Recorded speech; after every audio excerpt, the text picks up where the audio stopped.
Panoorin! Cotabato. Siya yung dating hitman na umamin na miyembro ng Davao Death Squad o DDS sa ilalim ni Duterte.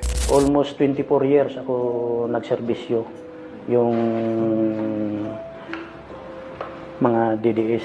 Sa kanyang testimonya sa Senado, ibinunyag niya ang utos ni Duterte bilang mayor ng Davao. Ang napatay ko sa umpisa, lahat-lahat galing 2013 to 1982.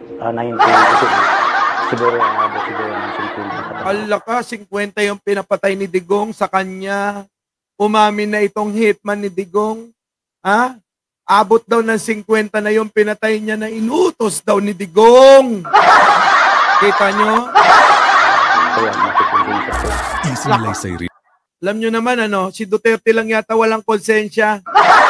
Pero si Matubato, kahit papano meron pang natitira.